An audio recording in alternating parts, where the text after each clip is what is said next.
emergency we had. Again, what we had on 25th of June was unprecedented. And our calling of the KDF was simply to put them on standby should they be needed.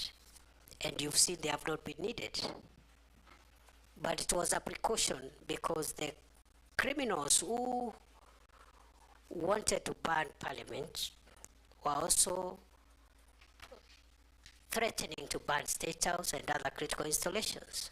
So if that was not reason enough to put KDF on standby legally, I don't think any other situation would have met threshold, because what we faced in the last month, in our view, was existential threat, not just to the arms of government, but to the state itself. And therefore, the police is in good shape. There are issues of welfare, which we are handling. I've already mentioned about the salary increments, which we have started implementing. There is issues around housing. There are also issues about the leave and so forth and so on. Medication, I've just talked about the hospital that we've established for them, fully fledged level 4 hospital. We have one for the border police again, which again we operationalized under my leadership in Kanyonyo for the formed up units. So yes, there is more to be done, but it is not true to say that the police force is demoralized. They have done a good job, and when it's necessary, we have called in the KDF in accordance with the law when we feel that the situation is an emergency. I submit. Proceed. I thank you, Honorable Speaker, for giving me this opportunity. Professor and Honorable the Chairman, I want to rely on section, I'm on this side, Professor. I want to rely on Section 6 and Section 7 of the Act in terms of suitability of the candidate the position he has been nominated. And in this respect, Honorable Speaker, I want to take the Minister in terms of suitability on his credibility in terms of respecting what he says, in terms of implementing what he says. Because it's been, this is the second time he's been given a chance. And Speaker, I want also the nominee to know that absence of war is not necessarily peace. Whatever is happening in the North Rift, Honorable Speaker, there is relative peace. There's no war, but it might not necessarily mean peace. What am I saying, Honorable Speaker? The candidate, as an example, the candidate came to the North Rift. We had engagement as leaders of the North Rift, and specifically West Pokot County, as an example of the entire country. I don't know what happened, so what the minister did in the other places, but possibly maybe he did what he did in West Pokot, which is we agreed on a number of issues, Honorable Speaker, in terms of strategies of bringing peace, including establishment of sub-locations or bringing even the security near to the people so that we avoid the Shakahola things and so on. And the minister agreed with the Honorable Speaker with us in West Pokot. And we also agreed to put security in strategic areas. It might happen in other parts of the country. The minister agreed. And Speaker, nothing happened. Nothing has happened so far. Now, if Parliament sees it fit and approves the minister again for this position, what's going to happen? What is the minister going to do different, Honorable Speaker, to gain credibility among people, among Kenyans themselves, who might feel that the minister lied to them? And finally, Speaker, take home for the minister. This idea of giving police accounting as an accounting or to manage their own money as an accounting officer, I want the minister to take home in terms of the security, the strategic security of this country. What does that mean in terms of security of this country? Going into the future, there are critics, Honorable Speaker, that say, how do you give the police the gun and you also give them the money? What's going to happen? It might pose a serious security in this country going forward, maybe many years in the future. I thank you, Honorable Speaker. Professor. Thank you, Mr. Speaker. Mr. Speaker, it is true that... Those are just two simple questions. Did you honor what you did and said in Pokot? And is the police fund tenable? Very simple. Mr. Speaker, it is true that some of the things that I promised have not been realized, especially the issue of operationalization of new administrative units. But it is also true that some of the things I promised have been realized, and I thought the honorable member would be kind enough to notify the House and the country that during the same consultations I had promised that we will provide, train and equip 200 National Police Reservists for West Pokot, which we did. Number two, we had promised to set up a security camp at a place formerly called Lami Nyeusi, which is now called Lami Nyeupe, which we did, and so many other things we did. But the issue of the units is outstanding, and not just for West Pokot, but also for a few other counties, including some parts of Baringo, Samburu, and a few other counties that did not benefit from the operationalization of units, and that is work that we are going to complete if we are reappointed. On the second question, I do not think there is a problem with giving the National Police Service money and control over resources relating to their operations. The operational budgets of the police must be run by the National Police Service themselves and not by the ministry, not by the office of the president. And in my view, if there are issues of lack of effectiveness, it is not because the police have their own budget. If anything, it should help them even work more efficiently. Therefore, the question should be, now that the police have their operational budget, what prevents them from serving the people of Kenya in a better manner? And those are issues that we'll be looking at if we are reappointed. In any case, Parliament oversights the use of that money. Gikaria? Thank you, Chair. Professor Kindiki, in the recent past in this demonstration, two young men, Michael Kihunga Nyagodie and another young man called Kevin Maganga, were shot dead in Nakuru. The family has been trying to get some information from IPOA. It is alleged that the IPOA is not receiving required information from the police service. This has posed a great challenge to IPOA executing its oversight mandate. If approved for this appointment, Honorable Kindiki, what steps will you take to ensure that the two institutions work seamlessly for the benefit of Kenyans? And secondly, how will you strengthen IPOA so as to execute its mandate? Secondly, Honorable Chair, is about urban criminal gang activities. In the urban areas, particularly in Nakuru, a criminal gang called Confirm, which by what the citizens claim has brought about 5 deaths in every month and hundreds of injuries. Maybe if you're approved and confirmed, what are the steps that you will take to reduce the increase of criminal activities in urban areas, and particularly in Nakuru, specifically the confirmed criminal gang? Thank you, Chair. Professor? Mr. Speaker, on the first issue, the relationship between IPOA and the National Police Service is an ongoing conversation, and it's not unusual. It happens all over the world that the police and the bodies oversight them have normal institutional tensions. We have, during our tenure in office, we have encouraged these institutions to work together because each one of them is playing an important role. It is the same problem we had between the police service and the Police Service Commission.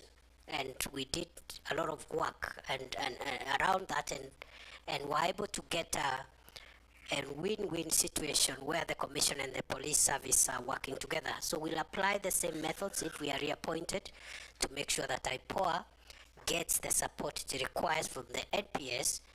And going forward, we will support IPOA in terms of more resources, more capacity, but also just brokering the institutional goodwill between themselves and the police. The second question, Mr. Speaker, is on the criminal gangs. It is true, we have had a gang in Nakuru known as Confirm, and urban crime is a major issue. When I took over as the CS for Interior, October 2022, there was a lot of gang violence and gang crime in Nairobi. We've been able to reduce and suppress the Nairobi urban criminal activity significantly. We hope that the Nakuru matter could also be resolved. And before I was dismissed from office, I had had a meeting with the leaders of Nakuru County, and we had agreed that according to the feedback the leaders gave us, we needed to change the command, because sometimes many of these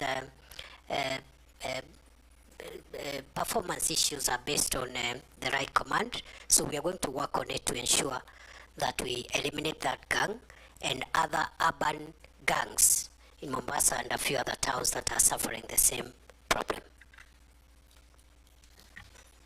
Robert Mbui. Thank you, Mr. Speaker.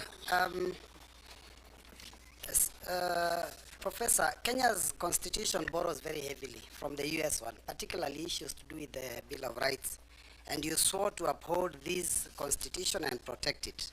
Recently, you saw in the US that a gunman tried to shoot a presidential nominee and was actually brought down, but despite that, and even missed, but despite that, the head of Secret Service resigned their post. Now in Kenya, during your tenure as CS, over 100 Kenyans have been killed, murdered by the police. You know that maybe over 1,000 people have been injured, and property worth billions of shillings has been destroyed. Not to forget that a lot of Kenyans have also been abducted, and as we are talking, there are still people, families that are still looking for their loved ones. Now, we did see that the Inspector General of Police resigned. Do you think that as a CS, you should not also have taken responsibility, political responsibility for that failure that the resignation confirms, and also either resigned or declined the appointment? It's also important to note that during these demos that were held, a lot of people were shot, and there is clamor and request and for justice. In fact, I've attended, one of them was a constituent, Erickson Mutisia, and we've gone to those funerals, and the families are asking for justice. You have forensic evidence because you have the bullets, and you know that every bullet that comes from a gun can be traced. Why have we not seen arrests and arraignment in court of the police officers that are accused or that were involved in these shootings? Because that would appease the public a little bit. Allow me, Mr. Speaker, to also point out that the CS has had, the nominee has had a very illustrious career. And, PhD, you've done consultancy all over. And when you are here for the approval hearings in 2022, after all those many years of working, your wealth was at 544 million. Now, 2 years later, your wealth now is at 694 million. That is a whopping 150 million shillings more. Maybe you could explain to us, is this increase probably related to the office that you hold? It would be important for us to know. And finally, Mr. Speaker. Too many questions, Robert. Mr. Speaker, just one last one, because we are doing very well with time, Mr. Speaker. Just one last one, which is because I'm just picking out some of the things that some of the members have said on the matters of insecurity and criminal gangs, Mr. Speaker, that have been out there mugging our people. There's burglaries, you know, in the North Rift, there are all these issues of cattle rustling and all that, which you have admitted there are issues. Now, my question is, when you know that we have such insecurity in the country, what was the logic behind making a decision to send 1,000 police officers to go and secure Haiti when Kenya has a problem? Thank you, Mr. Speaker. Professor? Mr. Speaker, those are three questions. The first one, the Honorable Boy asked about whether I should have resigned. The example the member gave about US, where the candidate for presidency was nearly killed, raises a number of issues. One, he says the person who attempted that was killed. That demonstrates use of force, even in our local context, is allowed, because nobody raised issues with that criminal who was wanted to kill Donald Trump. He was shot dead without questions. Number two, the honorable member said that the director of the Secret Service resigned, but also drew a parallel and said our IG also resigned. The minister did not resign in the US. I don't know why the Kenyan minister must resign. And nobody asked the minister to resign, because ministers don't instruct operations, they instruct policy. I can only resign if my policy instruction is unconstitutional or illegal. Then, on the question of those unfortunate incidents when Kenyans lost their lives and the quest for justice, I strongly believe that there must be justice and every death that occurred must be accounted for. However, Mr. Speaker, the process of putting together criminal investigations, including forensic evidence, is not something that can be done, can be rushed. It takes a bit of time all over the world, not just in Kenya. I believe IPOA should help the country to get closure, and I have promised, if I am reappointed, I'll encourage the collaboration and support and goodwill between IPOA and the police in terms of providing information so that justice is served. I have also been asked about my wealth, which has increased from 544 million to 694 million. It is true because, first, let me start by saying that I have not benefited from any improper business. I have not done any business with government. Let's start from there.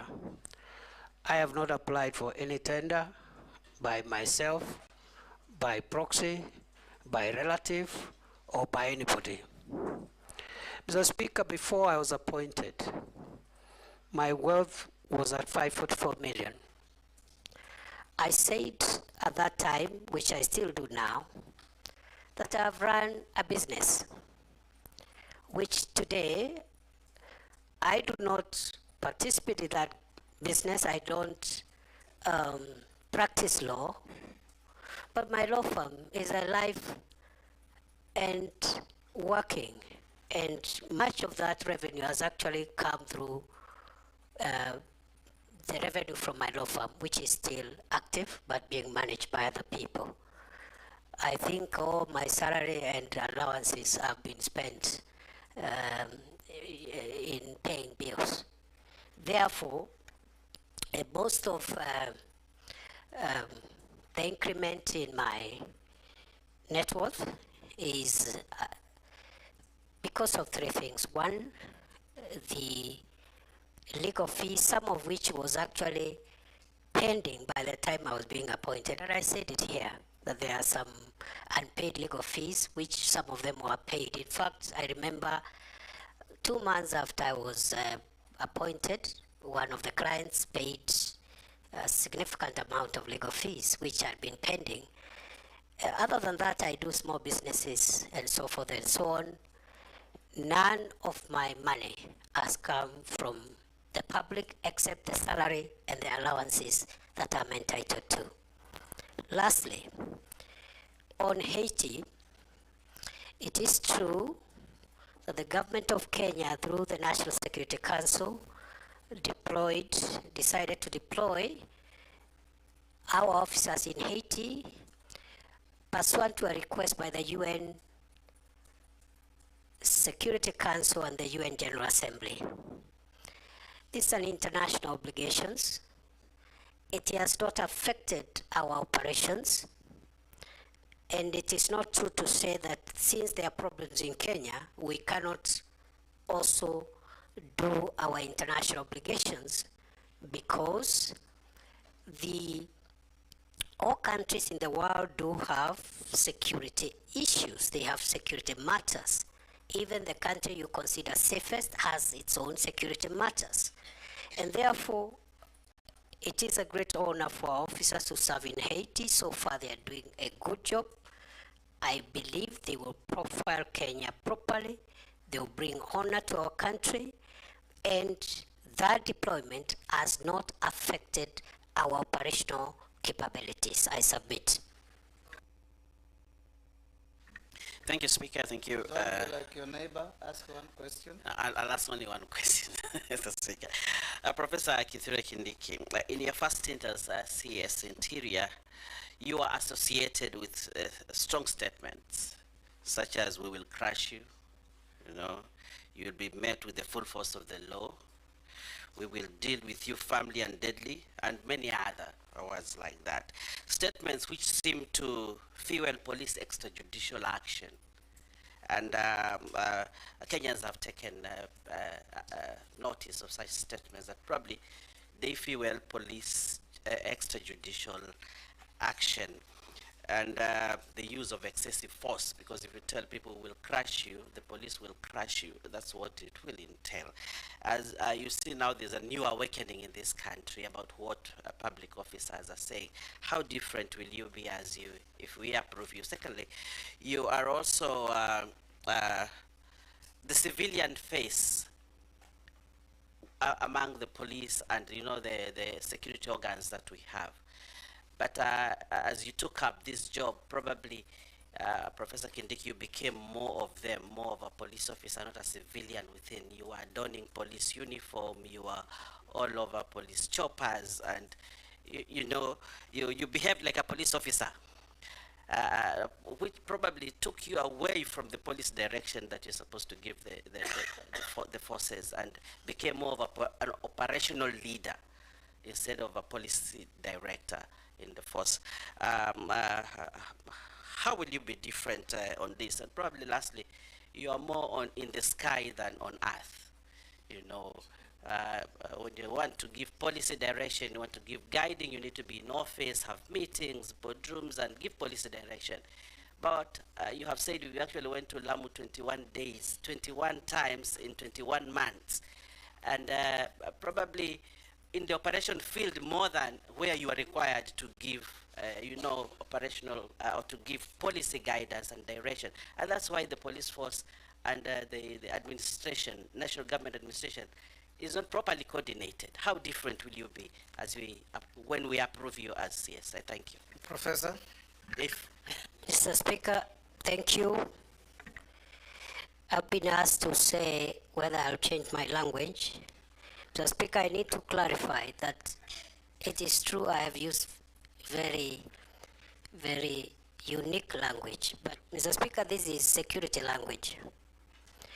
And the people I address when I use those terminologies are not the law-abiding citizens of Kenya. The people I address with that difficult terminology or unique terminology are terrorists, bandits, organized criminals. Those are the people I tell will crush you, and I mean it. Last time I appeared before here, the member for Samburu West asked me what I will do in Kurkur and other places when criminals descend into gorges, and I'll say I'll flatten the gorges. We've done a bit of that. There were places in Baringo, Corcoran Hills, a place called Tandare, a place called Ngelecha, and in Samburu, the Malaso Valley and other places where criminals would always retreat and have a field day, operate from there. We've neutralized them and removed them from there.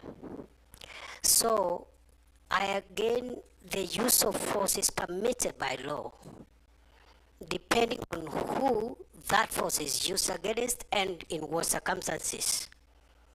And the escalation methods are used. You start by asking them to surrender. If they don't, you use other methods until, if they challenge you or they want to kill police officers, the police officers will kill them before they kill the officer. That is the law. Mr. Speaker, on the second issue, I have been there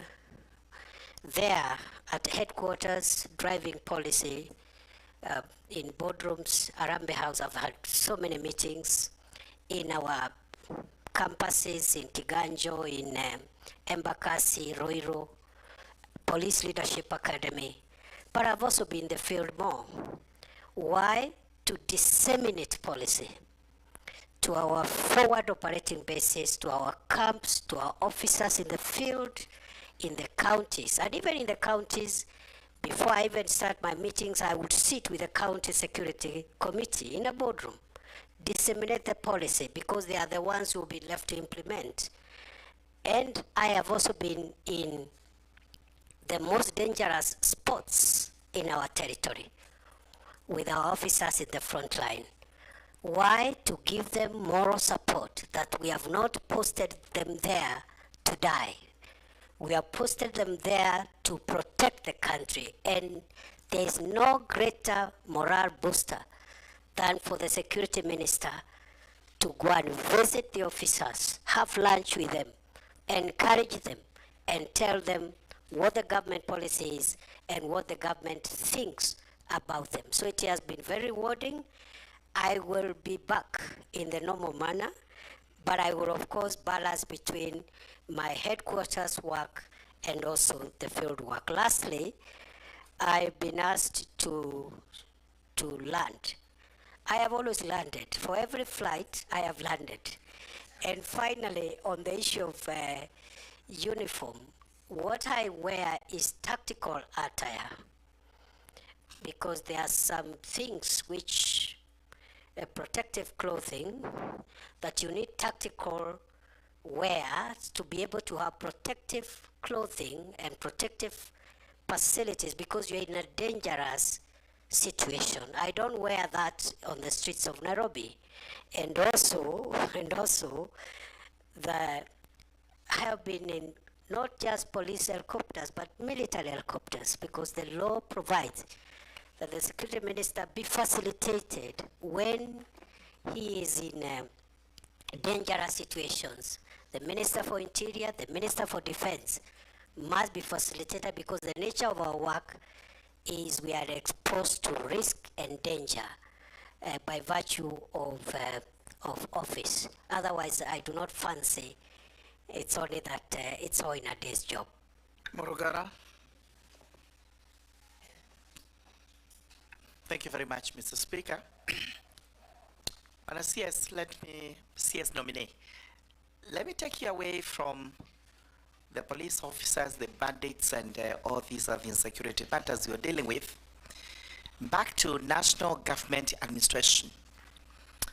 I recollect very well that when you were here, we actually questioned you on it lastly during the vetting, and emphasized that the nerve center of the national government administration is in the villages.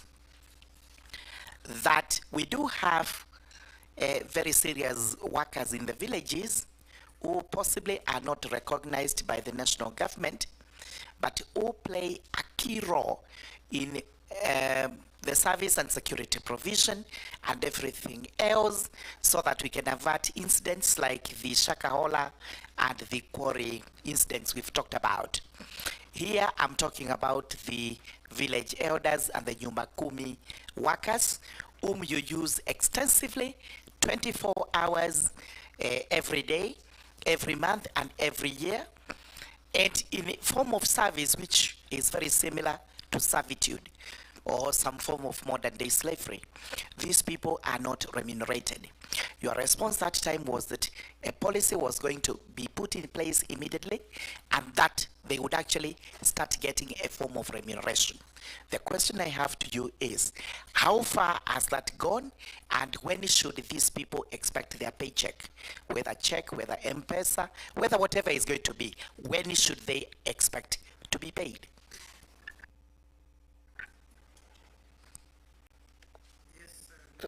Mr. Speaker, sir, we finalized the Village Elders Bill 2024.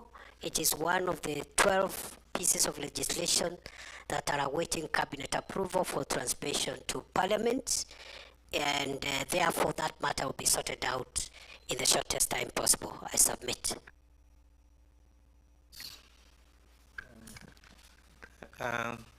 Waziri, I want you to again go back to Haiti, where we actually deployed almost 600 police officers.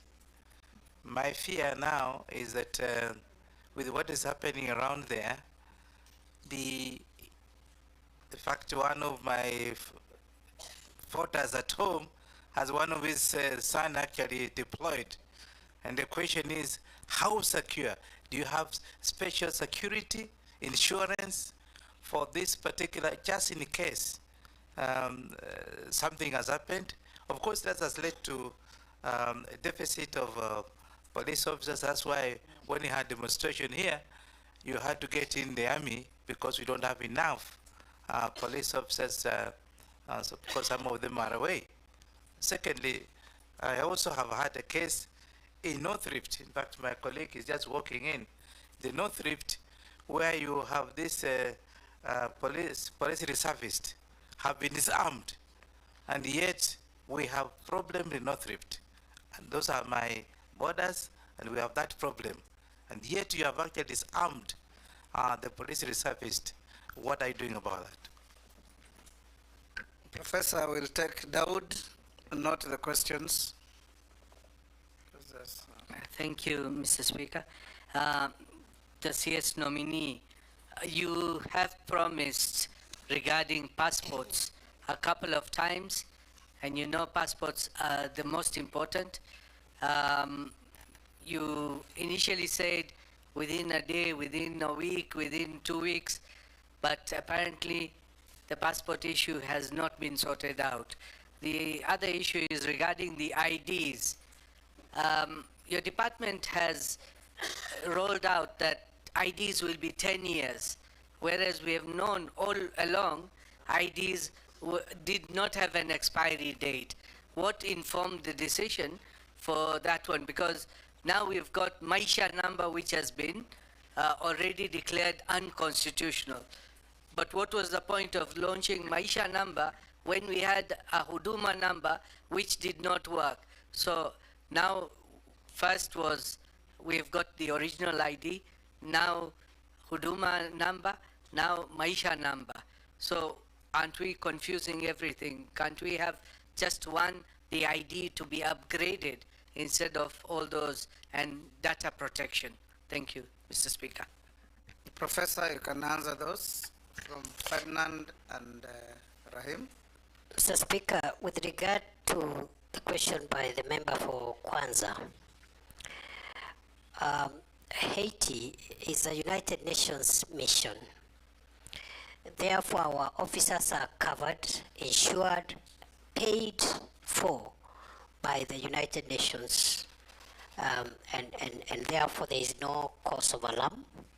But it's also good to report good progress so far, because the officers there have been able to get part of the critical infrastructure, the port, the airport, the main police station, have been recovered, and the hospital have been recovered from the gangs, and some of the gang leaders who were taunting us before have even signed for peace and are willing to engage. So they are doing a good job. We are praying for them. We hope there will be no untoward incidents. With regard to the second issue from the member for Kwanza, it is true we disarmed 400 National Police Reservists who were serving in Trans Nzoia. And there was a reason, because the NPRs were being misused. Number two, Trans Nzoia is fairly peaceful, except along the border, small issues. So we will be vetting and returning on a needs basis a smaller number of NPRs, but the number of 400 NPRs in Trans Nzoia was disproportionate with the challenge that we have in that county compared to other counties that are a little more needy. Then finally, the member for Imenti North asked about passports. When I assumed office, passport was a crisis like no other.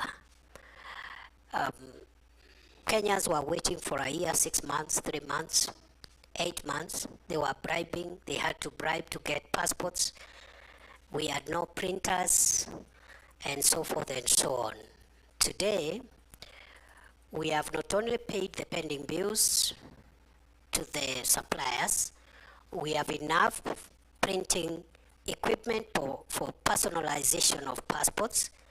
We have even upscaled our system, that is the ICT system, and we have cleared the backlog from 784,000 when it was at the highest, and today there's no backlog. We are issuing passports within 7 days, starting 1st of August, today. That was our deadline. We complied with that deadline 4 weeks ago, at the beginning of July. Our next deadline is therefore to bring the passports waiting period to 3 days by 1st of November this year. And we are on course. I am very happy. This is one area where we've made a lot of progress. Of course, there are small challenges here and there. We believe that we've not eradicated corrupt staff completely. We have a new crop of staff, about 120, but we are not sure that corruption has been in place. With regard to IDs and Huduma number and Maisha number, the reason for the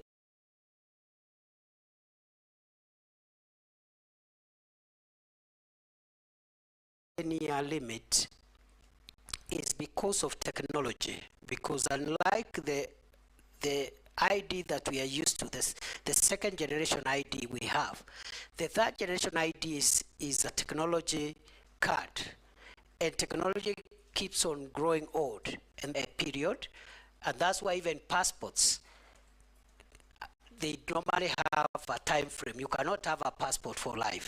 That is the idea. It is not to punish Kenyans.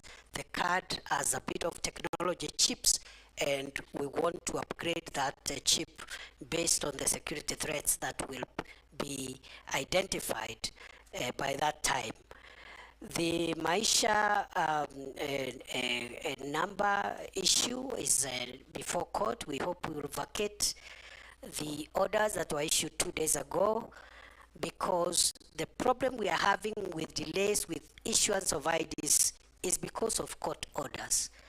Last year, between November and March this year, there was a court injunction against us issuing IDs, which brought a huge backlog of almost 600,000. We cleared that backlog. We were actually left with 92,000 with those in the waiting list. And then another court injunction was issued again 2 days ago. We hope we'll be vacating it by Friday, hopefully, so that we can be able to move on with issuing IDs to the people of Kenya. I submit. Mercy. Thank you. Honorable Chairperson, let me take you to the budgets. Following the recent government budget cuts across all sectors, what innovative ways will you use to mitigate the negative impacts of the budget cuts in the Ministry of Interior and National Security? Secondly, what will you prioritize if approved? What programs will you prioritize, and what will be the impact of implementing those priorities? And Kenyans are also asking, because of the unemployment situation in the country, is the recruitment of police officers affected by the budget cuts? And if not, what innovative ways again will you use to recruit them differently? Because as it stands, Kenyans are concerned that recruitment of police officers has become a preserve of the rich or of those who can afford to sell some land. So how are you going to make sure that employment opportunities in the Ministry of Interior are open to all Kenyans, irrespective of their tribe, their religion, where they come from, whether they have money or not? Thank you. Hold, Professor. Yes, Missy, take those two. Thank you, Mr. Speaker. Prof, you'll go down the history as the first minister to be vetted twice in one term, one presidential term. Of course, the others who are coming, but for now you are the first, and that history will not be, will be there forever. And I'll take you back to what you said in the Senate, that history is replete with strong and powerful dictators who are brought down by the power of the people. And I dare say you've been brought back here to this vetting by the power of the people. I want to refer you to an event because you are a member of the National Security Council. This is the core of the security of this nation. I want to refer you to an event in history in 1962 during the Cuban Missile Crisis, something I know you are much aware of because you are an international law student or professor. During this time, the then president of US, J.F. Kennedy, had a standoff with the Soviet Union, Nikita Khrushchev. And there was an ex-com committee members, comprising of 14 members, almost akin to what we have here as the National Security Council. All those 14 members agreed that to deploy. It took J.F. Kennedy brother's advice to do otherwise. I'm not asking you to be consulting your brother, but if it were not for the brother's advice, then we could have experienced the first nuclear war to the destruction of the world. Now, I look at the events that have happened here as a result of either good or bad decision of the National Security Council.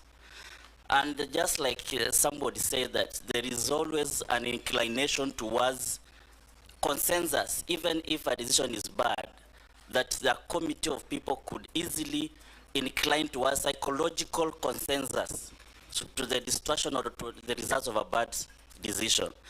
Does National Security Council of this republic also suffer from groupthink?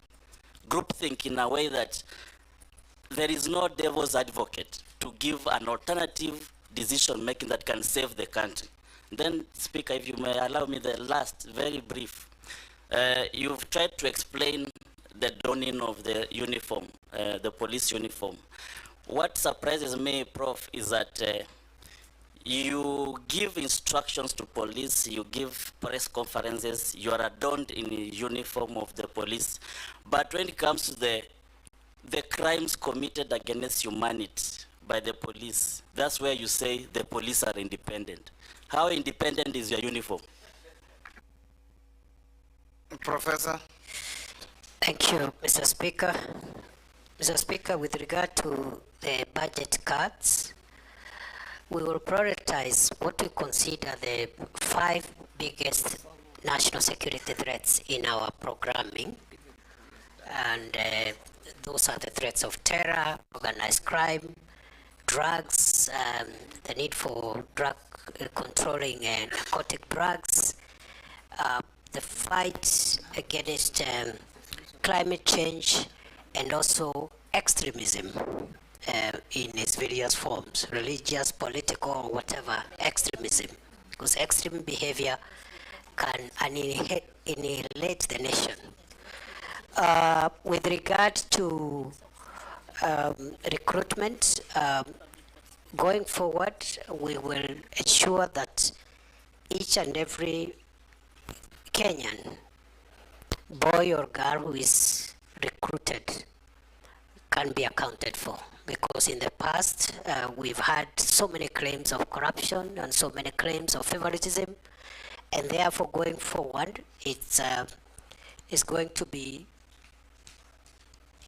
demanded from the police that they account for every recruitment slot that they fill. We have a big problem of corruption in the country, and we hope the National Police Leadership Academy and the programs we want to put there as we look for succession management and new managers of security will be able to fight corruption in the National Police Service. Mr. Speaker, the Honorable Amisi asked me, I think the first was just a comment. He said, I've been brought here by the power of people, and I want to say happily, yes. Happily, yes. With regard to the second, and I say happily because it's important for public officials to be put under scrutiny and be measured using the highest possible threshold. So I have no issues, I have no problem. Even if I'm brought here 20 times, I will happily come up and try and explain myself to the people of Kenya and to the representatives of the people of Kenya. I've been asked, the second one, the last one, from the Honorable Amisi, was on whether the National Security Council is suffering from groupthink, and the answer is no. I submit. Mukami. Honorable Mukami. Thank you, Honorable Speaker. Honorable Speaker, I want to ask our Waziri one question from a police officer who is concerned. I understand there is a court battle in the court since 2018 between the police constables. There are those who are earning higher salaries than the others.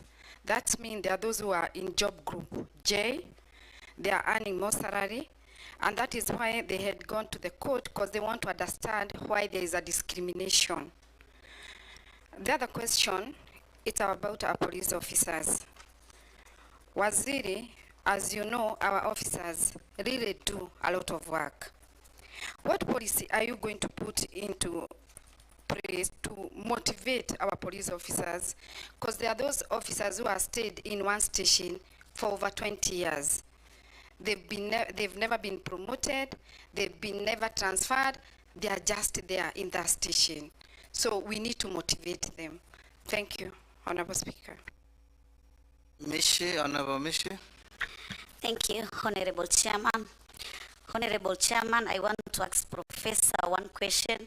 Professor, as the women of this country, we are shocked and we are sick to see the rising number of femicide cases.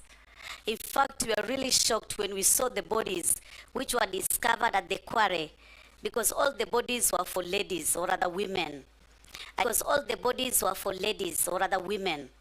I don't know what is the root cause of this. What contribute to all this?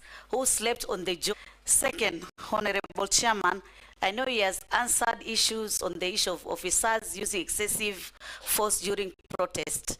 But I also wanted to hear from him, what future plans do you have to ensure that future protests are going to be managed in a way that there'll be no loss of lives? Thank you, Honorable Chairman. Professor. Mr. Speaker, sir, with regard... Hold, Professor.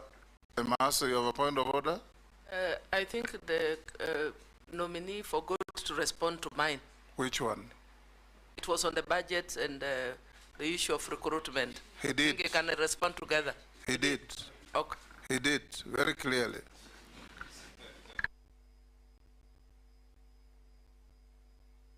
I know I was misleading you to raise that issue. Mr. Speaker, with regard to the police officers who have been in court about salaries, mainly these were graduate police constables, people or officers who joined at constabulary level. During their time, they went to school and studied for a degree. They have been arguing that they need to be taken straight to inspectorate. And there has been a long court battle. As soon as that court matter is settled by the apex court, we'll implement whatever decision will come from our judiciary. With regard to that matter going forward, we will implement the recommendations of the Maraga Task Force, which creates two-tier police service where you can serve in the lower ranks and the academic requirements are different. You serve from constable to senior sergeant, or you enter the police service at inspectorate level if you are a graduate as a cadet, so that we professionalize a little more the police service and also expedite leadership generation through cadets who can assume responsibility as OCSs and commanders at county level and so forth, to avoid a situation where you have officers seeking to extend their time in office at senior levels simply because of a lack of generation of younger commanders. With regard to the motivation, we are working with the National Police Service Commission, and if I am approved, I will proceed with this discussion to provide a clearer policy on promotions, transfers, and some form of reward system which will help motivate our officers. At the moment, before I left office, we were implementing the 3-year transfer policy. I think we were at 45% compliance because of the logistical and the financial implications. If I am reappointed, if I am approved by this House, I will have a fast-track promotion arrangement for officers who do very well. For example, if you are county police commander, you help in reducing crime, you help in fighting femicide, you help in fighting you have certain targets which you meet. You should be promoted faster than somebody else who is in the same level, but their performance indicators are in the negative. Finally, I've been asked 2 questions by the Honorable Mishimboko. The first one is on femicide. It is true, the cases of femicide we are seeing are worrying for the country, and it's also true we have critical gaps, especially at the lower levels of our policing and security apparatus, both the National Intelligence Service, the National Police Service, and also Ngao.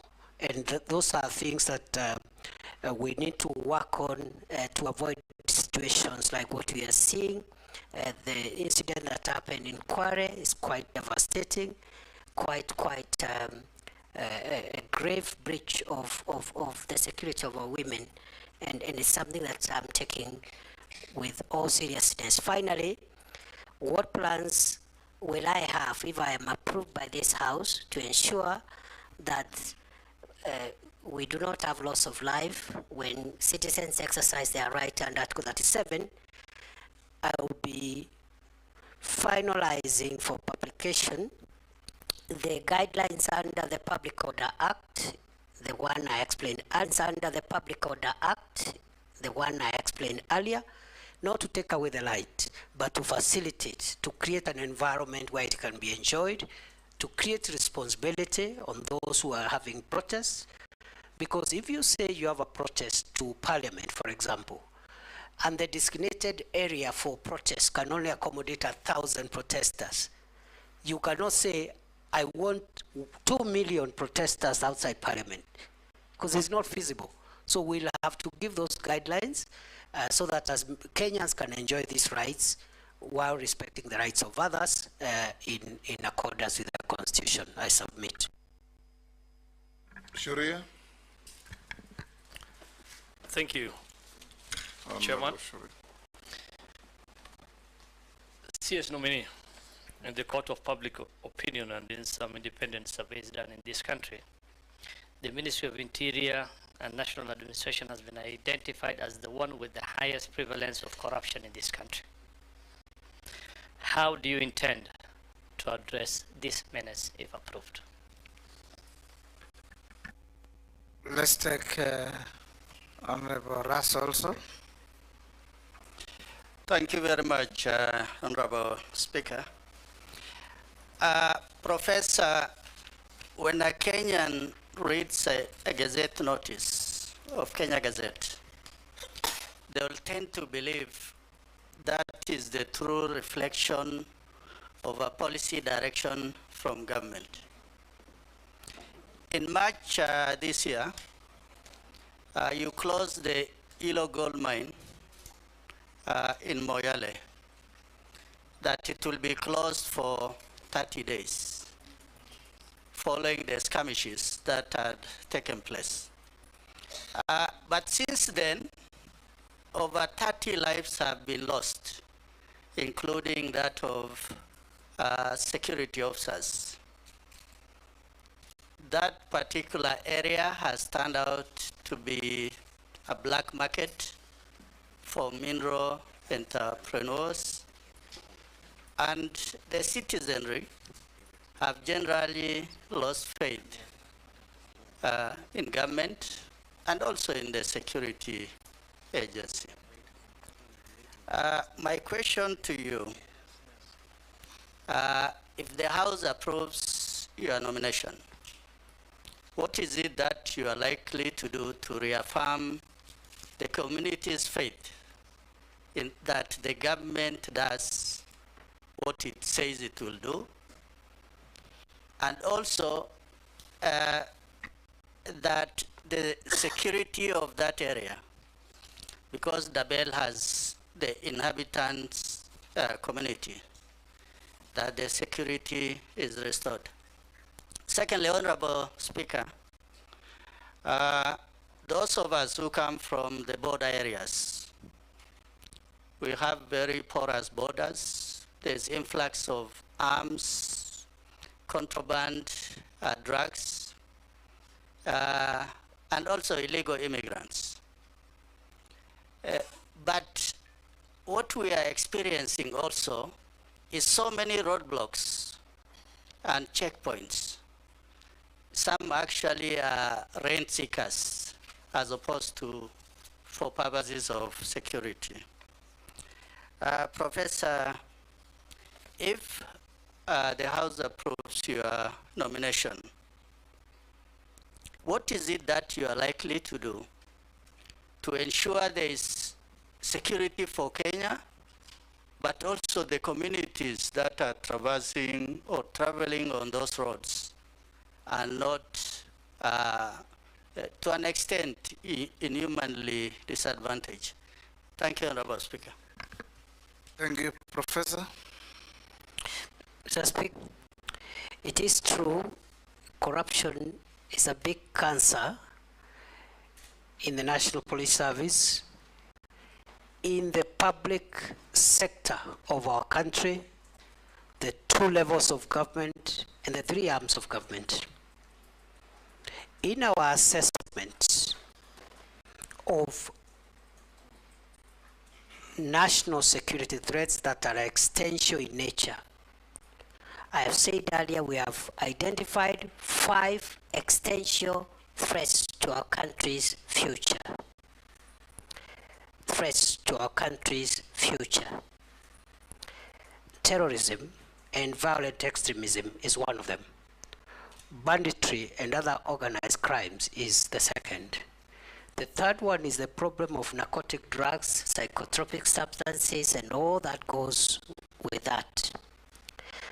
The fourth one is climate change and how it is creating disruption of livelihoods and breeding conflicts among communities.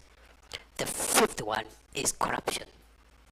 And therefore, going forward, if I'm reappointed, I am going to escalate programs, policies, and measures to eradicate corruption within the organs of the national security that are within the Ministry of Interior, but also propose for the rest of the country, the rest of the government and public sector, measures that can help us secure the country, because it's no longer an issue of the corruption by the police. It's an issue of corruption being able to actually threaten the country's future.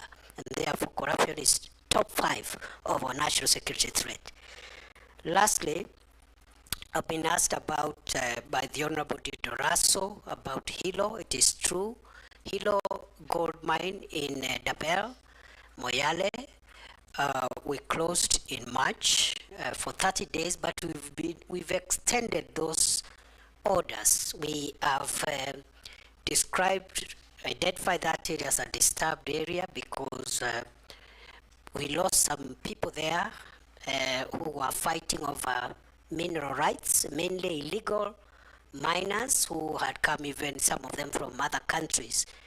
So we closed it on security considerations. We are in talks with the Ministry of Mining to see how an orderly resumption of mining activities can happen.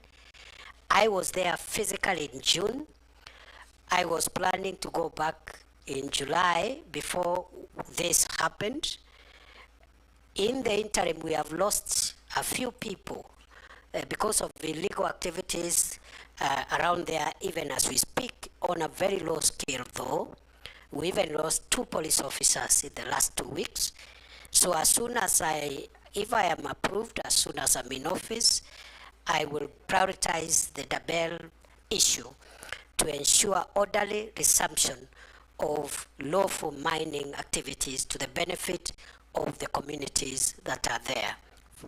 With regard to borders, the multi-agency roadblocks we have, especially the one in Archer's Post, the one in Mombasa, the Garseni-Malindi Highway, all the multi-agency roadblocks are working well, including the Kanyonyo one, the one on Garissa Mwingi, Nairobi Highway. What the criminals have done, those who smuggle arms and aliens and drugs, they are using alternative routes. What am I going to do? The same multi-agency approach that we have used on the main highways. We will increase our surveillance and put multi-agency effort, not necessarily roadblocks, but patrol teams by our special forces on the alternative routes that drug traffickers, human traffickers, and other criminals are using to harm our country. I submit. Honorable Mulde. Thank you very much, Chair, and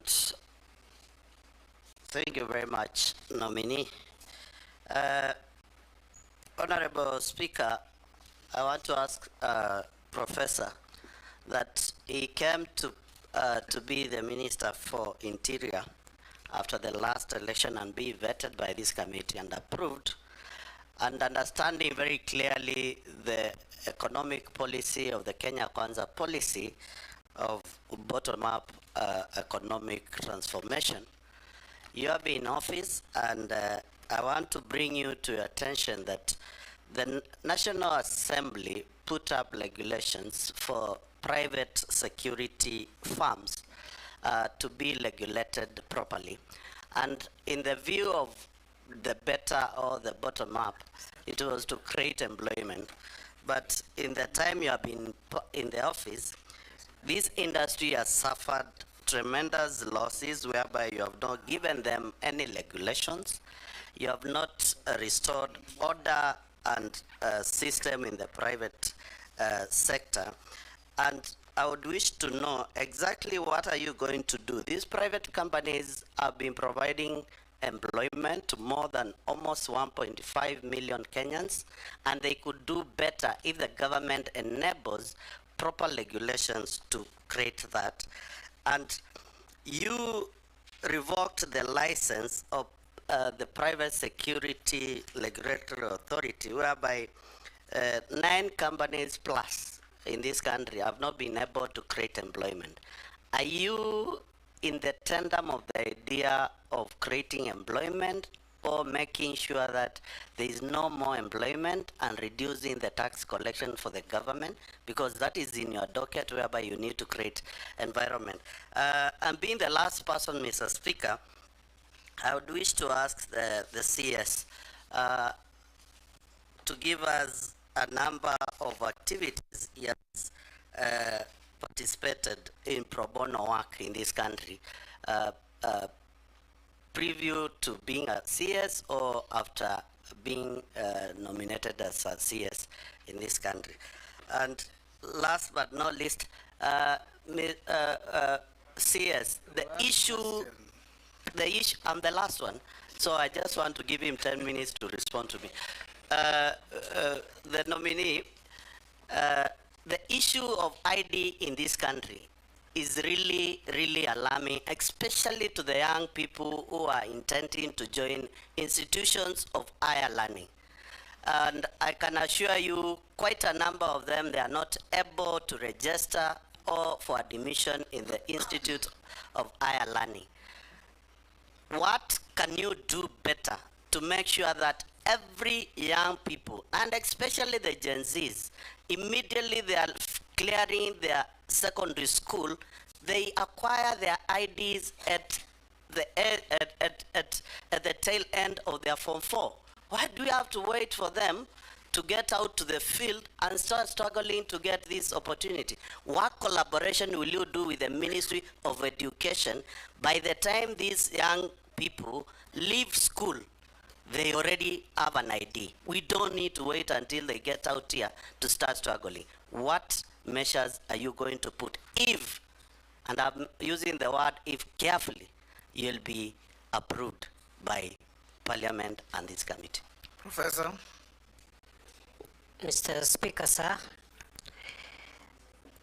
the private security regulations emanated from our ministry, of course, were presented to National Assembly for approval. So those regulations themselves speak to the fact that we've been actively involved in generating policy guidance and framework for these. Having interacted now with the ministry for 21 months, that the private security, if a little bit regulated in terms of the curriculum and the kind of content those that are recruited there go through, can help us in providing security for some of the private and not so critical installations. And we can vet some of the deserving cases to even be armed, so that instead of having a police officer manning a supermarket or even a bank, sometimes like it happens in Uganda and other countries, you can have very qualified private security people vetted and armed to supplement the work of the police, so that we don't overstretch the national police officers. On the second issue from the Honorable Mule, it is true that the Private Security Regulatory Authority had revoked 9 licenses. The 9 companies appealed to the Cabinet Secretary, and I reversed that revocation in accordance with Section 43 of the Act. So those licenses that were revoked, they were reinstated on appeal. Then the issue of pro bono work. Pro bono work, I understand it to mean unpaid work. That's the understanding of pro bono work from my very limited legal background. I don't know, like which one now, maybe in church or at home or where. Because since I became minister, I have no free time to do anything. I have no time to do anything. I hardly sleep. I hardly have a weekend. Night and day are the same for me. But before then, I used to volunteer in many activities, some organized by Law Society of Kenya, some organized by church organizations, etc., etc. The last question by the Honorable Mule is on identity cards. We have suffered the current discomfort because of court injunctions. That's number one. Court injunctions for 4 months between last year and early this year, and right now there's even another court injunction. Number two, we have suffered the disruption because of change in technology from the second generation ID to the third generation ID. And I have explained the need for us to change the technology because the current ID we have, the second generation ID, cannot be recognized outside this country. It cannot even be a travel document. The security features are very rudimentary, very basic. And therefore the move to new technology, better technology, more secure document has caused disruption. Court injunctions have also caused destruction. And just like passports, in the event that I am reappointed, because the member said he used if deliberately, of course, I also want to promise, if I am reappointed, the same way I have focused on reforming the immigration directorate and helping unclog the passport inefficiency problem, I will focus on IDs and also birth and other citizen documents to ensure that we get optimum results. In fact, for example, a death or birth certificate should be obtained the same day, within 12 hours on application. And perhaps the ID, we should be able again to once we get out of the court injunction, we should be able to retain the 7-day target. At the moment, we are working with 21 days before the injunction. Thank you, Minister nominee. Sorry, Naisula. I didn't want to go another round. Speaker, I will not. After this nominee, I'll never ask for another round, and it's not a question, it's just a comment, because I'm very passionate about the issues on North Rift, and if the nominee happens to be approved by this committee in the National Assembly, I would like to just say that even as you deal with security matters and the hardware, please remember also peace and dialogue of those communities. Now that there seems to be some semblance of calm, this is the best opportunity to now engage those communities to deal with the stereotypes and also for them to be able to remove the criminals among the communities. Please, in case this committee passes you, approves you, ensure that you have a budget that will help you to engage the communities so that we can deal this issue once and for all. For Shakahola and Kware and all the other issues, we want to see action and not just talk. Yes. Thank you, Honourable Speaker, for the supplementary one. In conclusion, CS nominee, your appointing authority has considered to the country that one of the failings that the president considered to was lack of communication. You have told us here of very good measures that you have taken in the State Department for Immigration, especially in the processing of passports and all that. However, that information is never in the purview of the public, members of the public. And indeed, I have an incident, CS, where a Kenyan in the US called me very desperate that they could not get their passport despite having paid somebody about 20,000 shillings. For a passport was, I think the normal charges are about 4,000 or 3,000 something. And when I followed up the case, the person who was even paid this bribe was not an officer at the immigration department, and it took the intervention of the Director General of Immigration, Ms. Evelyn, to get the DCI to hunt for that person. Somebody extorting Kenyans money from Eastlands, pretending to be working in Nyayo House. And therefore, the lack of communication aspect in your ministry is what I want you to address. Should you, or if you are approved, what are you going to do to ensure that there is proper communication to the public so that the public are not taken advantage of by criminals out there in Eastlands and elsewhere who are extorting bribes from Kenyans on the pretext that they are working in Nyayo House. And just like Owen Bayer said, you once declared Nyayo House a crime scene. That crime scene now seems to have moved from Nyayo House to the periphery of Nyayo House and other areas. I would want to hear what specific measures you intend to take to make sure there is proper communication. Kenyans know how much they ought to pay and to who, and so that they are not taken advantage of, because you are also aware that has been very rampant. Chairman, thank you. Chairman, I just wanted to ask the CS, this issue of the IDs. Professor, you say the IDs will expire after 10 years. Have you put into consideration the first areas, people like in North Turkana, how far they travel to get IDs? Because IDs are not like passport, they're essential documents that people must have all the time.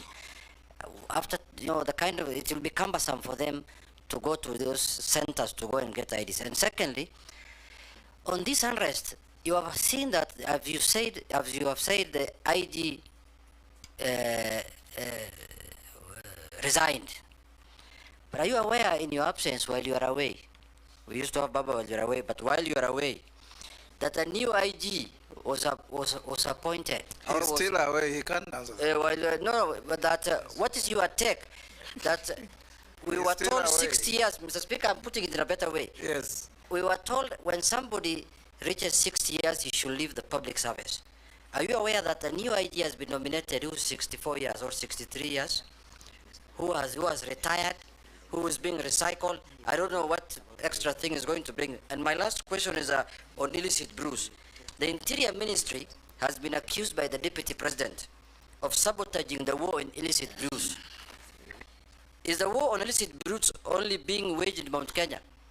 What aspects of this war are being undertaken in the Interior Ministry, and what is being done by the Office of the Deputy President? How much funds have been used in this war in the last 2 years when you were the Interior Ministry, before you were fired? Nominee, on the issue of the IG, I direct you not to answer the question because I've received communication from the President nominating the nominee, who will be vetted by a committee of Parliament, and those questions can be raised there. If you answer that here, you'll be prejudicing what is coming to Parliament. Answer the other questions. Thank you. Mr. Speaker, Honorable Nasula was a comment, we have taken it on board. Honorable Kimani Chungwa's issue was about communication. When I assumed office in October 2022, I began a habit of every 3-4 months updating the country on the status of our homeland security. We've not had one in a while. I had planned one for June, which was postponed and thereafter disrupted. We will use our public accountability updates on security matters to communicate more on what we are doing. And the next, if I am approved by this House, the next public accountability address will feature more on the reforms we have made at immigration department, because I think there we've made a lot of success. People concentrate on the banditry thing, but I think also on the passport issue we made a lot of success. Where we still have problems is the IDs and other aspects of citizenship documents. With regard to the ID, the question by the Honorable Junaid Mohammed, the reason for the 10-year limit, there are two reasons. It's actually one reason. It's because of changes in technology. Unlike the ID we have, which has no security features, and therefore it can be timeless. But we'll find a way of making it convenient to the people of Kenya to renew after the 10 years, so that you don't create a crisis by people, and we can do that by even having a phased out renewal process to ensure that again we don't inconvenience masses of people. So the problem is technology and the security features in the third generation ID, which is going to be physical, that is the Maisha card. It is going to be also digital, the digital ID. You can have it digitally. So all those are options for the third generation ID, quite sophisticated in tandem with the current trends in security on identity documents. With regard to the issue raised on Bruce, I would be hesitant to respond to the comment associated with the Deputy President for obvious reasons.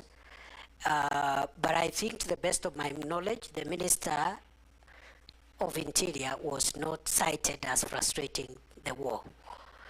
If there are specific officers in the ministry, I think that is something that needs to be looked into to make sure that all of us are reading from the same script. The government policy is to make sure that illicit brews, toxic substances and drugs are not provided to our kids, not just in central Kenya, but everywhere in the country. With regard to how much money the Deputy President Office has used, again, I am not privy, and I think that is the office that can answer that question. How much funds have we used in the fight against brew? We have not allocated any special budget in the Ministry of Interior in the fight against illicit alcoholic drinks and drugs. We have used our normal budgets, our normal security operations budget to carry out that program as part of the normal programs. I submit. Professor, I'll ask you one or two questions. The first one is a furtherance on the issue of IDs. As you introduce a 10-year ID, just take into account that an ID in this country is everything. You can't enter a supermarket, you can't open a bank account. The old and PWDs cannot access social safety net funds without an ID. Now, if you are going to have that ID last for 10 years, then you must put in place a seamless renewal process so that people don't suffer because of failure to renew an ID card. And you, as if you are approved to go back to office, I would want to see that you draft regulations that will guide and manage renewal of IDs and bring to Parliament for approval. The second issue I want to ask you, nobody asked you, prisons fall under your authority if you are approved. What are you doing or what do you propose to do about prison reforms? I remember when we were senators and we went with you to Kithure and we found prisoners literally half naked, poorly dressed and looking like they were very poor hygienic conditions in which they were operating. What are you going to do if approved in prison reforms to make prisons more humane? And also, what are you going to do to reverse the continuing stealing and grabbing of public land occupied by prisons in the country, which is going on all over? Thirdly, the new constitution allows Kenyans who had left the country, taken greener pastures, and acquired citizenships of other countries to reacquire Kenyan citizenship on application. That's what the constitution says. But we get a lot of communication and phone calls from Kenyans out there who are struggling to reclaim their citizenship because they have either British or American or whatever citizenship. What are you doing to simplify? Because the constitution says you reclaim your citizenship on application. What are you going to do to simplify the process of reclaiming citizenship by Kenyans who lost their citizenship? If you can answer those, then I'll come to other simpler questions to you. Thank you, Mr. Speaker, sir. Mr. Speaker, on the first issue of IDs, I agree with your recommendation and guidance that we should consider a seamless transition from after the 10 years to avoid creating a crisis. I believe it will be possible because we had a similar situation with passports when we went into e-passports.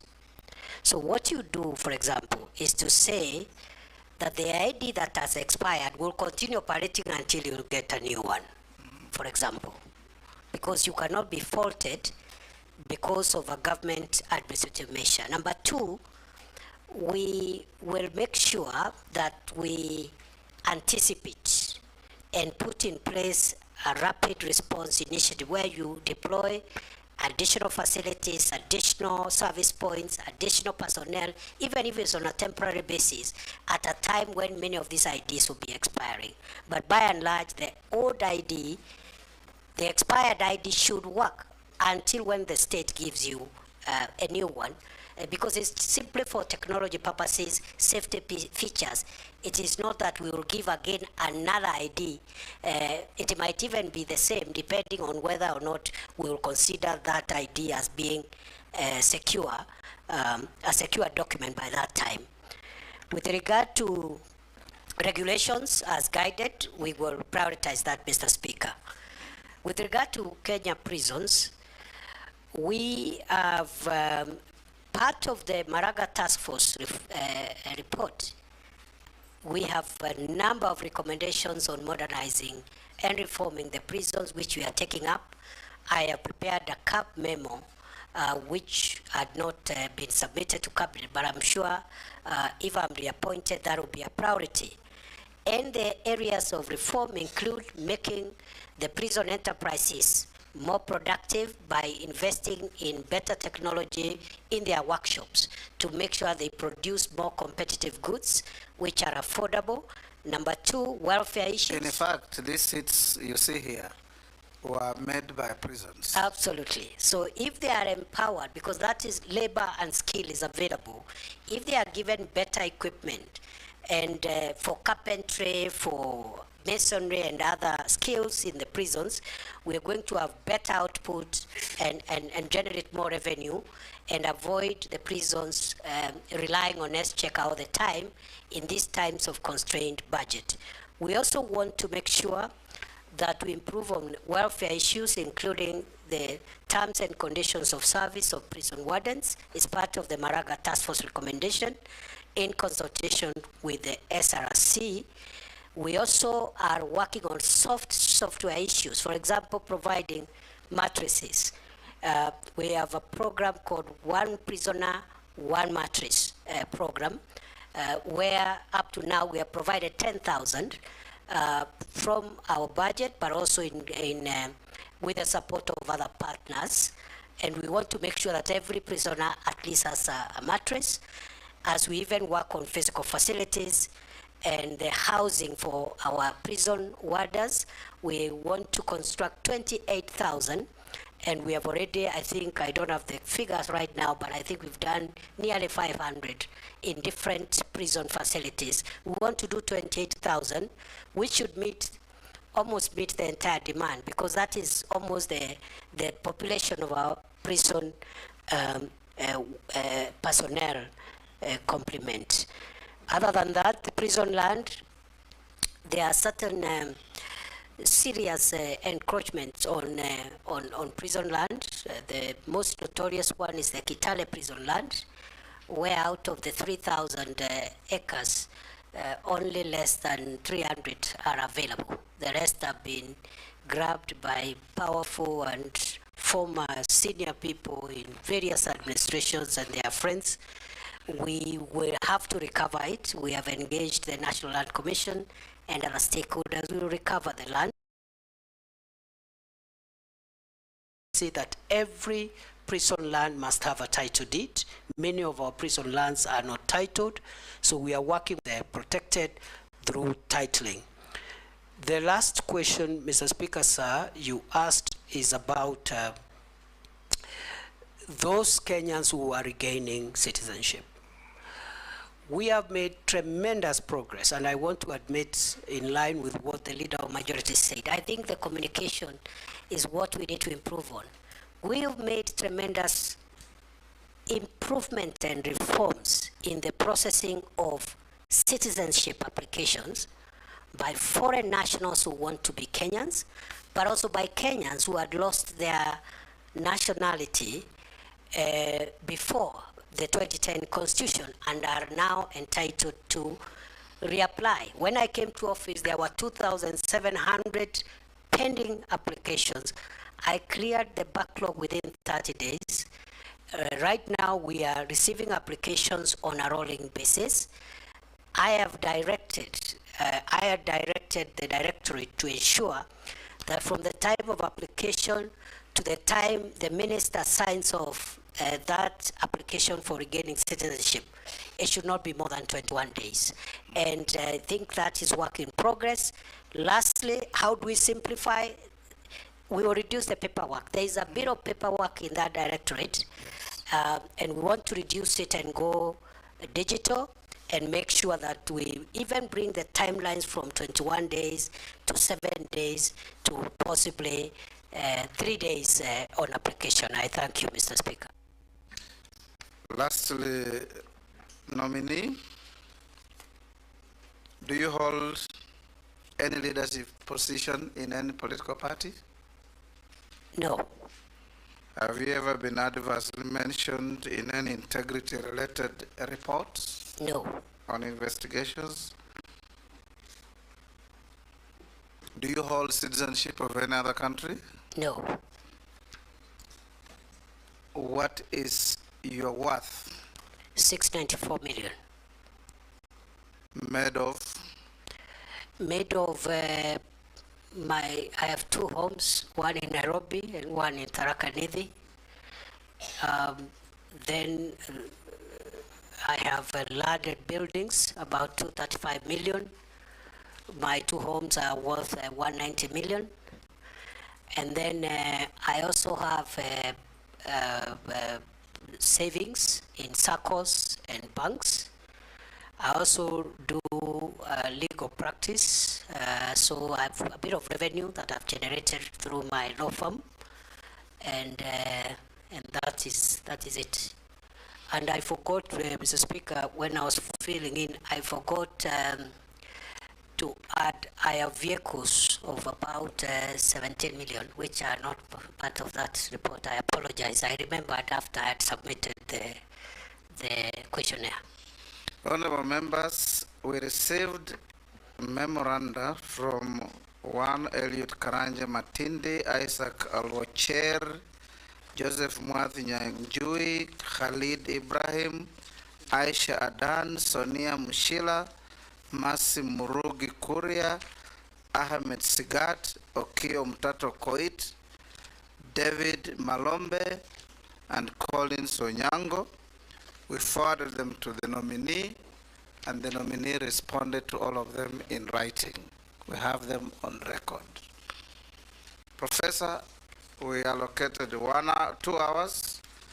We've done with you 2 hours and 10 minutes. We want to inform you that this brings to an end our interaction with you. The clerk has checked all your documents against what you submitted have been found to be correct and in order.